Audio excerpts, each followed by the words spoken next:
Holy crap. That was a good Raw. Okay, Raw review, first episode. Normally, I think I'm going to start these at the beginning of the show, but and kind of work my way towards the main event. But in this particular instance, I've got to talk about that fatal four-way matchup, or at least what led up to it. Holy crap. Finn Balor, Brock Lesnar, one-on-one, Royal Rumble. I think they're going to take the belt off the part-timer, and I think they're going to put it on my personal favorite. I don't even hide it. I'm excited. Okay, I'm going to try not to blather on about it too much. I think we've all seen the stats that Finn Balor was the winningest wrestler. I'm not going to call them superstars. They're wrestlers. He was the winningest wrestler in the WWE for all of 2018. But I can tell you that as a fan, toward the end of 2018, it started to feel like they were just using him they're just running him through the meat grinder and using him to kind of put people over or as a prop in storylines. I feel like they'd run him out there for 6-man tag matches that, other than occasionally having some cool action within them, but I don't think anybody's really all that excited about those matches. They don't do anything to drive the storyline forward. I get a little tired of them. I don't want to talk too much about that. We can talk about it sometime. Not necessarily now. So Finn Balor wins the Fatal 4-Way against John Cena, Baron Corbin, and Drew McIntyre. That's an impressive win. I know wrestling is fake. You don't. I know. But within the, pretending it's not and caring about it thing, that's an impressive win for that character. Those are 3 guys. Let's say 2 because Baron Corbin. But 3 guys, much bigger than Finn. Other than Corbin, I think you could argue more primed, I think, to be in this position in our minds. You have John Cena, who I think we all know at any point in time they could throw in for a title run and nobody would really bat an eye about it. This is not something we would be all that shocked about. He's back. He's been back for a couple of weeks now. I'm surprised they haven't put a friggin' belt on him yet, right? And I wouldn't be mad about it. I really wouldn't. That's exciting, and I'd watch that. So, but what I'm saying is, and then Drew McIntyre, I think we're all picking up the vibe that maybe Vince really likes Drew McIntyre, which is no surprise. Vince tends to really prefer the really tall, really big fighters, and relic of a bygone era, I think, in that regard, because I think more people that I talk to, at least, not that anybody's turning down watching, greats like The Undertaker and stuff. I mean, I'll watch The Undertaker even at 50 years old, 60 years old, 70, when he's really dead. When he's really actually dead, I'll still watch The Undertaker. So I'm not complaining about things like that, but I think most of the people that I talk to tend to think that the guys that are maybe just a little bit bigger than the cruiserweights are really the guys that are more fun to watch. AJ Styles. I'm not an AJ Styles fan with the flowy hair and the beard that is too kept. Do something, dude. Let that beard get a little scraggly. Give me some attitude. Something. Maybe I'd root for you then. But he's fantastic in the ring, right? Like every time AJ Styles is on TV is fantastic television. Same thing with a guy like Seth Rollins. Every time Seth Rollins is on TV and he's in the ring, it's fantastic television. And then you have guys that they're smaller but don't even do a lot of like flips and stuff, like Dean Ambrose. Um, he's his wrestling is good. His work rate is good. I prefer that pace of wrestling. Sometimes the way the bigger guys fight, it messes with my suspension of disbelief, right? So I think Vince really, really, really likes Drew McIntyre. So I don't think any of us would be surprised to see Drew McIntyre in a title fight, right? Like, because the guy who's supposedly has the final say on these decisions prefers those types of fighters. So seeing him win that fatal four-way, that would have been no shock, because the fatal four-way, obviously, to determine who would be in the title fight at the Royal Rumble. And then, like I said, other than Baron Corbin, because I don't think anybody expected Baron Corbin to win that match, Finn Balor, that was a surprise. That was a surprise. And I think it kind of that, in addition to another big surprise, to jump away from the Finn Balor thing. Well, I guess let's just say, before I do, he's going to be fighting Brock Lesnar. I think he's going to win. I hope he's going to win.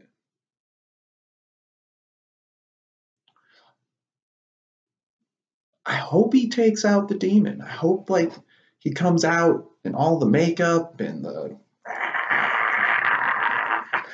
That's what I'm hoping for. And I hope that if he does that, he wins. I hope they don't use that persona in a loss. I think that would be kind of a waste, kind of take away from the mystique of it anyway, unless it was just one hell of a match. Which, either way, I hope it's one hell of a match. I wouldn't want to see some, 90-second cheap win or something like that. Even if Balor's my favorite, I mean, I'd like it, but I wouldn't like it nearly as much, I think, even as like a loss, but a really good match. So like I said, I think he's going to come out with the Demon. I think he's going to win.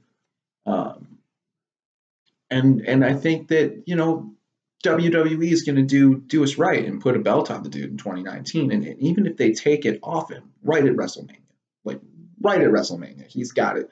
3 months, that's a lot of good TV. That's 12 Raws, 2 other pay-per-views. I think Elimination Chamber is in February. Like, there's a lot of cool stuff that you could have. Not to mention actually having the belt on TV. That would just be, it's time for the Universal Championship to be on TV and be a part of the drama and be a part of the story. I don't want to see a Universal Championship match every single week. Don't get me wrong. I'm not saying that. But what I am saying is to have it there and have some matches every now and then, but like have it there and have it a part of the story. That'd be cool. And so, the other thing I think that they did that was different and that made me really happy was they put a belt, they put the Intercontinental title on Bobby Lashley. And I'm not a Bobby Lashley fan, right? And I'm not a fan of the way Lio Rush is used on Raw. You got Lio Rush on national TV, and this dude who can just flip around the ring like if you ever played Spider-Man on PS4 and you watch the way Lio Rush fights, just flipping around the ring and stuff. This guy, it's the closest thing to watching a comic book hero, or at least that comic book hero. Not to discredit, Finn Balor, who I think is like that in a lot of ways too, and Rey Mysterio and stuff like that. But Lio is so small and so spry that he just moves so fast, and just, if you've never seen him actually wrestle and your only exposure to this dude is on Raw and him being the mouthpiece for Bobby Lashley, I highly recommend you check out the WWE Network. I think it's free for a month or something like that. I highly recommend you check it out and check out some of his matches on NXT or on 205 Live. Man, blow your mind. Anyway, so I'm not a fan of Bobby Lashley. I'm not a fan of. When did he become almighty, by the way? Almighty Bobby Lashley. He's the alrighty Bobby Lashley, I'm pretty sure. Like he's just this short of boring, but he was the last person I expected to get that title. Last. And I think we all pretty much knew it was going home with either Seth or Dean, right? That makes sense. Dean wore it in. Seth has had it most of the year. The feud is between the two of them. So it makes sense that the belt enhances the feud. The belt's going to stay in the feud, right? Because the feud does not seem over just because Bobby has the title now. So that's why I was like, I was almost more shocked, I think, by that result than I was by the Finn Balor result. So that could be very interesting going forward. And I think it might actually, at the end of the day, I think it might actually enhance the Seth Dean rivalry, because now they don't have to worry about a belt changing hands and any kind of like drama or whatever, extraneous drama. Like, well, we don't want him to lose a match on Raw this week and lose the title because we want to save that for a pay-per-view. That kind of drama.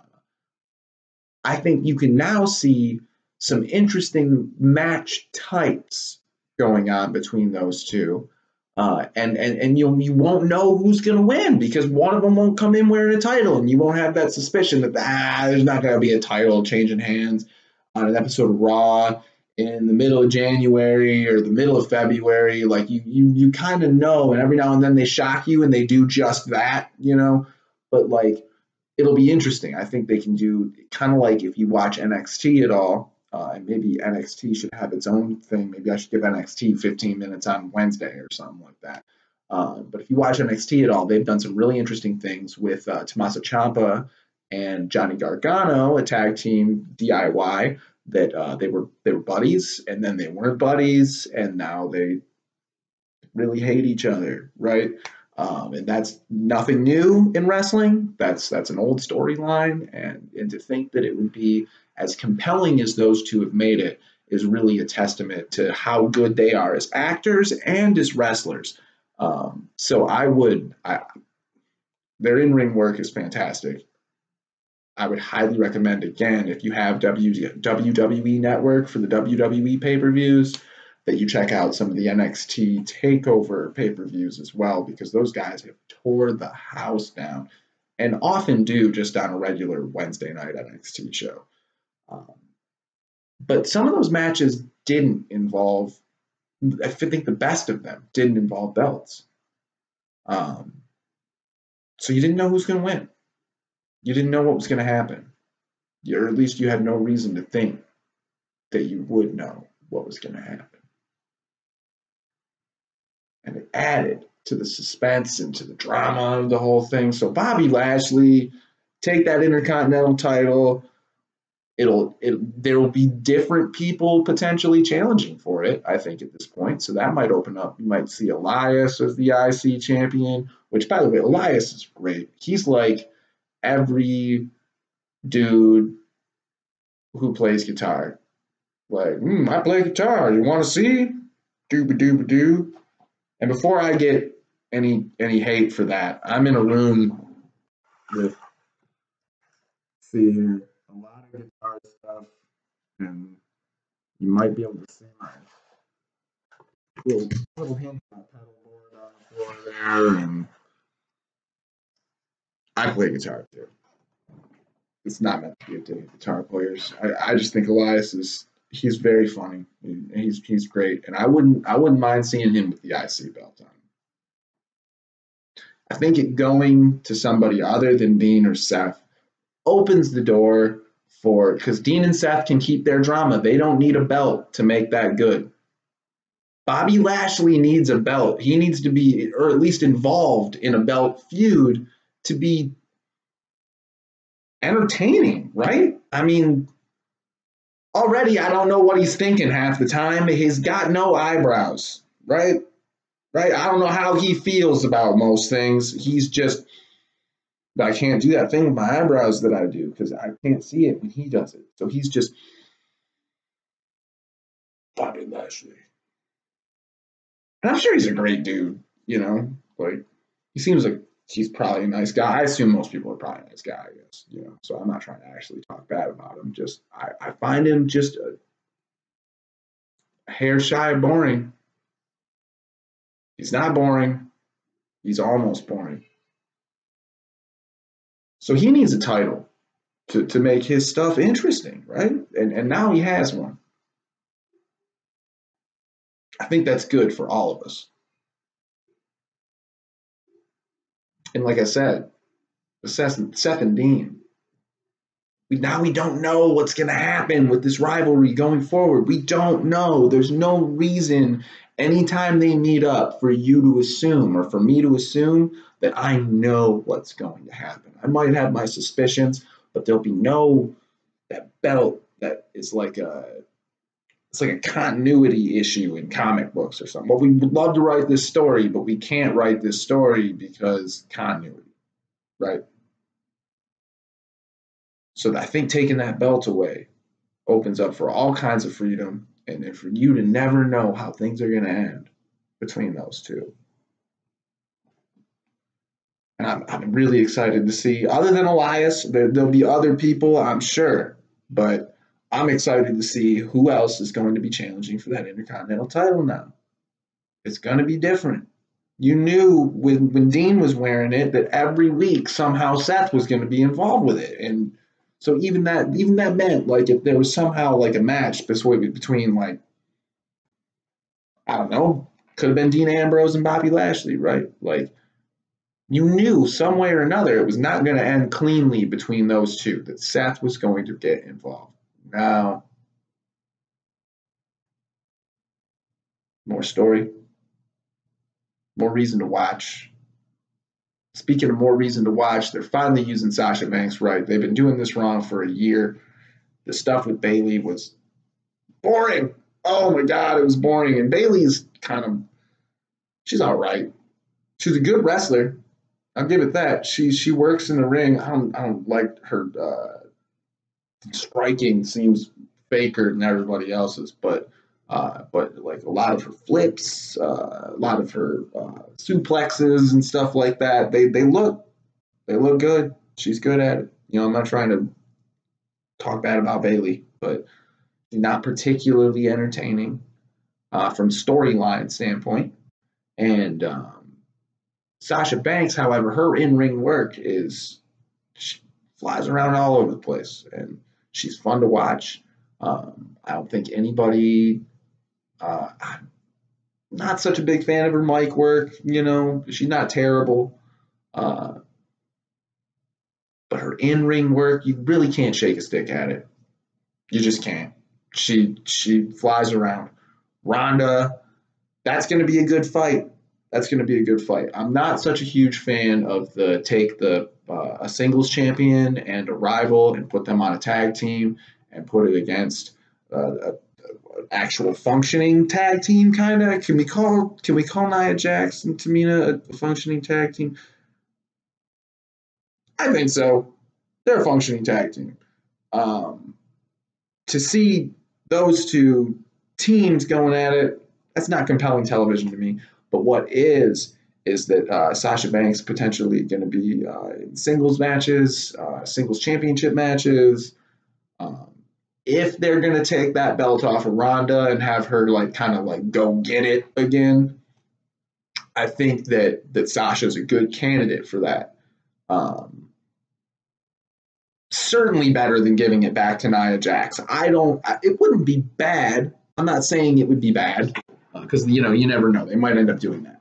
I'm not saying it would be bad. But what I do think that if they chose to go the route of taking the belt off of Ronda and giving it to Sasha Banks and having Ronda get it back at a pay-per-view maybe before WrestleMania at some point, and kind of have a little Ronda redemption story of some kind, I think that can be good television. I would watch that.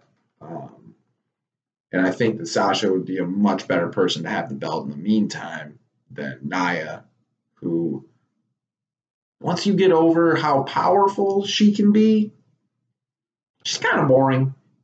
Not as boring. The only reason, I mean, I hate that they're marketing that she made a mistake and full on leveled Becky Lynch. And you can look at tweets. There are tweets. Ember Moon's husband. I don't know the dude's name. I can't remember. I'm sure if you subscribe to like Bleacher Report or whatever and look at the WWE stuff, you can see this stuff. I'm not like trying to break any news or anything, but Ember Moon's husband came out and said, "Oh man, my wife's wrestling Nia Jax tonight. I hope she doesn't hurt her again. She's reckless idiot." I think he called her, and it didn't seem like a kayfabe thing. It seemed like people are worried about her. They're not like they're worried about the people in the ring with her. Speaking of being worried about people in the ring with other people, I worry about people in the ring with Ronda Rousey, not because she doesn't know what she's doing. She obviously does, but them arm whips, man, they look so real. I'm worried one of these women's arms is going to just come right out one of these times. I legitimately worry. Anyway, those are my thoughts about Raw. Thank you for watching. I went a little over 15 minutes. Hopefully not so long that you all bailed out. Hopefully maybe some of the things I've had to say have gotten you more excited about watching SmackDown tonight.